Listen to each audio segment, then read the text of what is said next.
Happy Monday. Welcome into this edition of 3 Point Stands presented by Mountain Dew. And Roser, before we get into our stances, we haven't talked about this. This is my last 3 point It stand. is. And it's a It is very your last one. You're headed to the home of Jay-Z and Biggie Smalls. Rest in peace. the great thing about me going there is that I know that I will have your support and hopefully that you'll come visit. Yeah, and I'm expecting autographed KD stuff and Kyrie. I'm excited. Look, those are the expectations. That's the okay. Well, I'll do that as long as you always send me all the Grizzlies stuff because I'm still a Grizzlies fan and Memphis is still going to be home. So Well, yeah, I got you. then perfect. We got a deal. All right. For our last 3 point stands, I feel like it's perfect because my biggest thing I want to talk about this week is the WNBA Finals. It wrapped up on Sunday and it was epic. It was the Las Vegas Aces getting it done in a game 4 win against the Connecticut Sun. And Roser, the game was so good. It's been the same storyline like constantly over and over again when it comes to the WNBA is that the Aces will go on this crazy run, but here comes Connecticut and they're able to climb their way kind of back into things, but they weren't able to get it done at the last second. Aces won 78-71, and it was Williams and Plum with some clutch shots in the fourth quarter. What everyone's talking about is Becky Hammon and what she's able to do in her first year as a WNBA head coach. She gets the big contract. Mark Davis hires her, pays her $1 million. All the conversation centered around that. She has to go into this without Liz Cambage, who was a huge proponent in their offense last year, changing the way they play. 3-point shooting was a key for them. A'ja Wilson's going to have to take threes. And you come in and win the WNBA Finals. You get the Commissioner's Cup. You get Coach of the Year. You have A'ja Wilson, who wins Defensive Player of the Year. You have Jackie Young, who wins Most Improved Player of the Year. Then you have Chelsea Gray, who has a phenomenal playoff run. She gets Finals MVP. I can't not think of a better storyline when it comes to Las Vegas Aces and everything that they have done this year. And it starts at the head of Becky Hammon, A'ja Wilson, Kelsey Plum, Chelsea Gray, Jackie Young. I can go on and on and on, but it was epic. Congratulations to the Aces. I'm not going to sit here and act like I saw 1 second of any of this because you know where I am during it. You know where I am during NFL season. So, but no, congratulations to them. A championship's a championship. And I would say I don't know a ton of WNBA players. I do know A'ja Wilson. I do know her. And she appears headed to be one of the all-time greats. And she's just 26 years old. Yeah. 26 years old, adding another trophy to already illustrious list on already trying to be Maya Moore.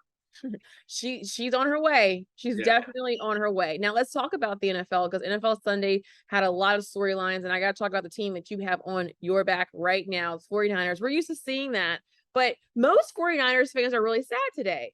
Now you have a smile on your face, and let's talk about the Trey Lance injury. No, okay. I don't want this to come off like I'm not like I feel awful for Trey Lance. You're finding the good out of it. Right, because the truth is, and here's what I said, I do believe our ceiling is higher this year with Jimmy Garoppolo than it is with Trey Lance as our quarterback. I understand why they were turning it over to Trey Lance. I understand that, but the guy hadn't played a ton of football, and he's not going to play any more football the rest of the season, unfortunately. I think Trey Lance has talent, and what he could be is, yes, way better than what Jimmy is. But I think for this season, and we have a Super Bowl roster, our roster is as good as any roster in the entire league. The questions have just been about that quarterback position. I do believe we are more equipped to win with Jimmy as the starting quarterback. And you saw it yesterday. It's no secret how much his teammates love him, how much they like the guy. When he threw that touchdown pass to Ross Dwelly, and then when he got the rushing touchdown late in the game, I mean, how excited everybody was for him. He stayed after the game and signed autographs for fans. Like, I mean, Jim, he feels bad for Trey. Everybody does. Yeah. Because it's awful. Like, you don't want to see somebody go out like that. You know, like freaking break his ankle. Like, that's a terrifying injury. And he's so young. Yeah. And it's like, this is really going to be 3 straight years where the guy has not gotten to play a lot of football. He had the COVID year at North Dakota State. He played 1 game. He only played 2 games last season. He started 2 games last season. He played in more games, but he started 2 games last season. And then the first game of this year, he started. It was a monsoon in Chicago, and you couldn't really tell anything. And it's another game where we lost our starting running back, Eli Mitchell. And then he got to play 2 series this week against Seattle, and they were driving down to score again. So it stinks, like it does. But I do believe we are better equipped to win and go as far as we possibly can go. I think our ceiling is higher with Jimmy for this season. And the NFC's wide open. I don't know if you noticed this, but the NFC ain't that great. So, and we've gone the last 2 times Jimmy has been healthy for the season. We have gone to the Super Bowl and gone to the NFC Championship game. So we know we can win big. We know we can. All right. So you're okay with Jimmy G stepping into? Yeah, why not? Jimmy, yeah. He's going to take you guys all the way to the Super Bowl? He can. Things are going to have to break right if we're going to win. I mean, the AFC. Anybody can do something. Doesn't mean they're going to do it. The AFC is way better than the NFC this year, top to bottom. So I think whoever probably comes out of the AFC is going to be favored to win the Super Bowl. So, but it doesn't mean in a 1-game situation you can't. Yeah.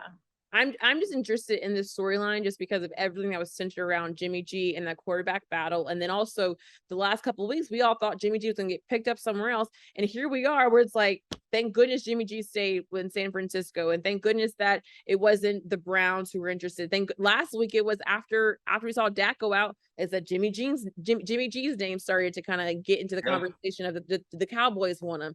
And now we see, hey, Rush might be your guy. It was just 1 game that he won, but Rush might be your quarterback for this year. Don't tell that to Chris Vernon. Oh, I won't. Our text yesterday was he's like, this guy has tried to throw 1 million interceptions today, and he's just getting away with it. He goes, this guy is not good. Well, he got the win he helped the Cowboys win. He got the win. The story in that game, twofold. Michael Parsons is, an absolute animal. Yeah. And the other one is, okay, this is 7 straight games now. Joe Burrow has been sacked 3 or more times. Mm-hmm. And they revamped their entire offensive line this offseason. The Bengals did. Got 4 new offensive linemen in there, spent money on it. And they got nothing to show for it these first 2 weeks. Pittsburgh beat Burrow up. Dallas beat Burrow up. If you got all that invested in Joe Burrow, and we do know Joe Burrow. He, second year in the league, made the Super Bowl. You got to protect that guy. You don't want this dude having a 5-year career because you can't protect him. Well, let's stay in the NFL for our last stance, and because we're 2 weeks into the NFL and there are a lot of surprises. And you mentioned one of them, probably the biggest shocking storyline is what the Bengals are not able to do when it comes to protecting Joe Burrow. You were just in the playoffs. The guy just had an appendix surgery. You would think the guy would be just extra. You want to be extra careful with your guy. I'm going to add a storyline in there. It's also a quarterback storyline is Tua Tagovailoa. Another storyline where people are like, is Tua the guy? A lot of criticism over Tua. And what he's able to do week 1, being the Patriots. I know the Patriots aren't the same Patriots as Tom Brady, but there is something to say that Bill Belichick cannot play in Miami and get it done in Miami. The Patriots flew to Miami a couple of days early and still couldn't get it done. But then what he's able to do against the Baltimore Ravens, where everything is looking at Lamar Jackson. Lamar Jackson had still a great game. Jackson had the best game of his career. Amazing game. But when you see Tua be able to throw 6 touchdown passes, 4 in the fourth quarter, when you see what he's able to do. What you really see too is the Tyreek Hill and Jalen Waddle thing. Right. That is some serious speed. And trying to cover those guys for 4 quarters probably really wears down your secondary. Trying to cover those guys because they have insane speed. I'm going to go another story. Okay. And I heard Peter Schrager bring this up, but we don't have much time here. Peter Schrager from the NFL Network was on Good Morning Football this morning, and he brought this up. Dan Skipper. Now, you don't know who Dan Skipper is. I'm going to tell you who Dan Skipper is. Dan Skipper is an offensive lineman for the Detroit Lions. This guy has been cut 6 straight seasons and has never started in an NFL game. And he got promoted from the practice squad because of injuries to the Lions offensive line, got promoted and started his first ever NFL game. The guy's been cut by every team for 6 straight seasons and got to start his very first NFL game yesterday, and the Lions won. Wow. And look at the Lions. Giants are also a big surprise. And I hate to say it, but I hate this is their last 3-point stands, and we're running out of time. Rosa, you know how much I love you. I love doing this with you every single Monday. It's not goodbye. It's just later.